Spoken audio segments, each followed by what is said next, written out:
marché des risques financiers ces dernières années, depuis 2018, on a connu pas mal de baisses d'un point de vue prime. On est aujourd'hui autour du niveau de prime qu'on avait en 2018. Donc, on a atteint le plus bas, quoi. Et donc, en grand compte, c'est environ moins de 30% sur le niveau de prime.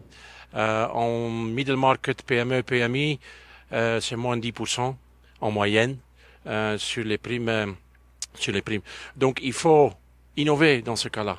On a connu beaucoup de LTA. Donc, LTA, ce sont des accords de longue durée. En France, c'est un peu spécial parce que les accords de longue durée, c'est pas vraiment de longue durée. Il y a des rollovers. Donc, c'est chaque année une renégociation des prix. Ça a deux aspects, les accords de longue durée. Un aspect, il n'y a pas beaucoup de newbies, de nouvelles affaires, parce que ça tourne toujours. De l'autre côté, les baisses de primes, surtout sur le segment PME, PMI, middle market, c'est assez limité.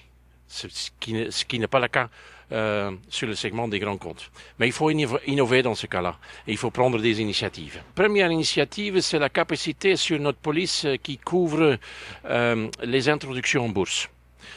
Sur ce produit-là, on a augmenté la capacité à 50 millions. Donc on peut mettre 50 millions de capacité, ce qui donne une tranquillité aux clients aussi d'un point de vue de gestion de sinistre. Deuxième initiative, c'est le Flex.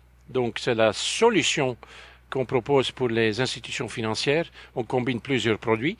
Le cyber, la responsabilité civile professionnelle, la responsabilité civile des dirigeants et la fraude, avec une capacité de 50 millions, soit par pilier, soit combiné. On peut le proposer sur toutes les institutions financières, donc les banques, les compagnies d'assurance, les gestionnaires d'actifs et les sociétés de capital investissement. Donc on donne de la tranquillité aux clients, aussi d'un point de vue gestion sinistre, parce qu'il n'y a qu'un acteur avec qui ils discutent. Et donc sur le Flex, on peut l'appliquer sur toutes les institutions financières, pas seulement les banques, mais aussi les compagnies d'assurance et surtout les gestionnaires d'actifs et aussi les sociétés de capital investissement. Les sociétés de capital investissement, il y a deux axes, il y a deux éléments. Les sociétés de capital investissement même, on a des textes classiques, RC professionnel, RC des dirigeants. Mais à part de ça, pour les sociétés en portefeuille, on a mis à jour notre texte responsabilité civile des dirigeants et on l'a adapté en fait au contexte d'une société en portefeuille.